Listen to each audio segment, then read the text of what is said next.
তো নমস্কার বন্ধুরা, আশা করি সবাই ভালো আছেন। তো বন্ধুরা, এখন যে বিষয়টা নিয়ে আমি কথা বলবো, তো সেই ছবিটার নাম হলো শাস্ত্রী। যেখানে লিড চরিত্রে আমরা মিঠুন চক্রবর্তী, সোহম চক্রবর্তী, রজতাভ দত্ত, অনির্বাণ চক্রবর্তী, শাশ্বত চট্টোপাধ্যায়, দেবশ্রী রায়, একটা বিরাট বড় কাস্টিং আমরা দেখতে চলেছি। এবং এই ছবিটা পুজোতে রিলিজ করতে চলেছে। এবং এই পুজোতে এই ছবিটার পাশাপাশি আরও বাকি দুটো ছবি রিলিজ করতে চলেছে। একটা হচ্ছে সৃজিত মুখার্জির টেক্কা, যেখানে আমরা দেবকে লিড চরিত্রে অভিনয় করতে দেখবো। এবং তার পাশাপাশি অবশ্যই উইন্ডো প্রোডাকশন হাউসের ছবি, সেই ছবিটার নাম হচ্ছে বহুরূপী। তো দেখুন, আজকে শাস্ত্রী ছবির একটা নতুন পোস্টার বেরিয়েছে, সেটা আমার কেমন লাগলো তো সেই বিষয় নিয়ে কথা বলবো। এবং তার পাশাপাশি শাস্ত্রী ছবির প্রমোশন কতদূর কী হচ্ছে, শাস্ত্রী ছবিটা এখন কোন দিকে রয়েছে, সেই বিষয়টা নিয়ে আলোচনা করব। তো দেখুন, প্রথমে যদি মোশন পোস্টারটা নিয়ে আলোচনা করি, তো মোশন পোস্টারটা শুরু হওয়ার আগে যে ব্যাকগ্রাউন্ড মিউজিকটা ইউজ করা হচ্ছে সেটা ডেফিনেটলি খুব ভালো। এবং সেটা একটা আলাদা রকম গুজবাম্প ফিল দেয়, সেটা দেখতে বা সেটা শুনতে অসাধারণ লাগে। এবং তার পাশাপাশি প্রথমেই সোহমের মুখটা আসে এবং পোস্টারটা, এবং পরবর্তী সময় মিঠুন চক্রবর্তীর লুকটা রিভিল হয়। তো মিঠুন চক্রবর্তী এবং সোহম দুজনাকেই দেখতে খুব অসাধারণ লাগছে ছবিতে। এবং সোহমকে আমরা যে রকম ধরো একটু মোটা হয়ে গেছিলো, সেটা থেকে আমরা এই ছবিতে দেখতে অনেকটা বেশ মানাচ্ছে, দেখে খুব ভালো লাগছে। এবং মিঠুন চক্রবর্তীকে একটা ঋষির লুকে বেশ, মহা ঋষির লুকে বেশ মানিয়েছে। তো ডেফিনেটলি পোস্টারটা বেশ ভালো লাগছে, তবে এক্সট্রা অর্ডিনারি কিছু না, তবে পোস্টারটা দেখতে খুবই ভালো, এটুকু বলতে পারি। পোস্টারটা খুব ভালো। এবং পোস্টারে যে ব্যাকগ্রাউন্ড স্কোরটা ইউজ করা আছে সেটা খুব ভালো। এবং পাশাপাশি লাস্ট মুহূর্তে যে মিঠুন চক্রবর্তীর যে ভয়েস ওভারটা আছে, সেটা ডেফিনেটলি অনেক দিন পর একটা গুসবাম মুভমেন্ট কাজ করে। কারণ মিঠুন চক্রবর্তীর ভয়েস মানে আমাদের কাছে কিন্তু একটা গুসবাম মুভমেন্ট লাগে। তো ডেফিনেটলি এই জিনিসগুলো কিন্তু এই পোস্টারটার মধ্যে পজিটিভ দিক ছিল, এবং পোস্টারটা ডেফিনেটলি খুব ভালো হয়েছে।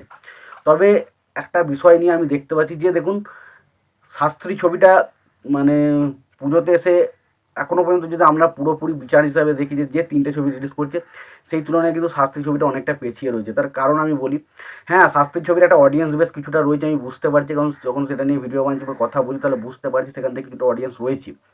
বাট একটা জিনিস আমার মনে হচ্ছে, এই ছবিটা কিন্তু এখনও পর্যন্ত টেক্কা এবং বহুরূপীর থেকে অনেকটা পেছিয়ে রয়েছে। তার কারণ ছবিটা তিনটে ছবি পুজোতে রিলিজ করবে, এবং পুজোতে যদি তিনটে ছবি রিলিজ করে দেখুন, টেক্কা ছবির অলরেডি কিন্তু 4-5টা পোস্টার ছাড়া হয়েছে। এবং তার পাশাপাশি ছবিটা অলরেডি কিন্তু একটা টিজার ড্রপ করছে, এবং টিজারটা কিন্তু ভালো রকম রেসপন্স পাচ্ছে। তো সেখান থেকে কিন্তু একটা মোটামুটি হাইপ কিন্তু টেক্কার তৈরি হচ্ছে।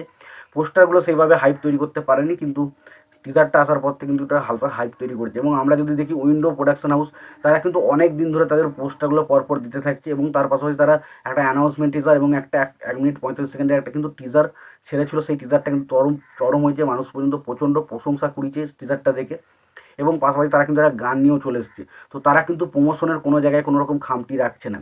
সেই জায়গায় কিন্তু শাস্ত্রী ছবির অনেকটা প্রমোশনের খামতি রয়েছে। কারণ শাস্ত্রী ছবিকে এবার বুঝতে হবে যে আর বেশি দিন নেই, এবার কিন্তু আমাদেরকে আস্তে আস্তে টিজার টেলার সব কিছু তাড়াতাড়ি ছাড়তে হবে, এবং আস্তে আস্তে প্রমোশনটা শুরু করতে হবে। তো ডেফিনেটলি শাস্ত্রী ছবিটা কিন্তু গল্পটা এত একটা সুন্দর, এত সুন্দর একটা সাবজেক্ট বা এত সুন্দর একটা বিষয় নিয়ে সিনেমাটা বানানোর চেষ্টা করেছে। তো ডেফিনেটলি ছবিটা কিন্তু বক্স অফিসে দারুণ কিছু করতে পারে। তো ছবিটা এরকমভাবে যদি মানুষের কাছে না পৌঁছায়, মানুষ যদি না জানতে পারে শাস্ত্রী ছবি সম্বন্ধে, তাহলে ডেফিনেটলি সেই অডিয়েন্সটা কি তৈরি হবে? হবে না। সেই অডিয়েন্সটাকে তৈরি করতে হবে, তার জন্য প্রমোশনের দরকার রয়েছে অবশ্যই। তো আমার মনে হয় ছবিটার এবার খুব শীঘ্রই আস্তে আস্তে প্রমোশন স্টার্ট করে দেওয়া উচিত। এবং শাস্ত্রী ছবি ডেফিনেটলি একটা ভালো কামাল করার করতে পারে বলে আমার মনে হয়। কারণ ছবিতে অবশ্যই মিঠুন চক্রবর্তী রয়েছে, যার প্রিভিয়াস দুটো ছবি প্রজাপতি এবং কাবুলিওয়ালা, যেগুলো ব্লকবাস্টার হিট বলা যায়। তো ডেফিনেটলি আশা করা যায় যে মিঠুন চক্রবর্তী যেহেতু ছবির মধ্যে রয়েছেন, অডিয়েন্স অবশ্যই যাবে। কিন্তু তার জন্য আগে অডিয়েন্সকে জানাতে হবে যে ছবিটার বিষয়বস্তু বা ছবিটা সম্বন্ধে মানুষকে ইন্টারেস্ট জাগাতে হবে। তো তবেই কিন্তু ছবিটা বক্স অফিসে দারুণ কিছু করতে পারে। তো দেখা যাক শেষ পর্যন্ত এই ছবির মেকার যারা রয়েছে তারা কবে থেকে প্রমোশন স্টার্ট করে এবং ছবিটা কবে থেকে ফ্লোরে যায়, সেটা দেখার মতো বিষয় হবে। তো এই বিষয় নিয়ে তোমাদের কি মতামত তোমরা জানিও। তোমাদের যদি ভিডিওটি পছন্দ হয় অবশ্যই লাইক কমেন্ট শেয়ার করে দিও। চ্যানেলটা নতুন হয়ে থাকলে অবশ্যই চ্যানেল সাবস্ক্রাইব করে নিই, পাশে বেল আইকনটা অবশ্যই প্রেস করে দিও। ভালো থেকো, সুস্থ থেকো, দেখা হচ্ছে পরবর্তী।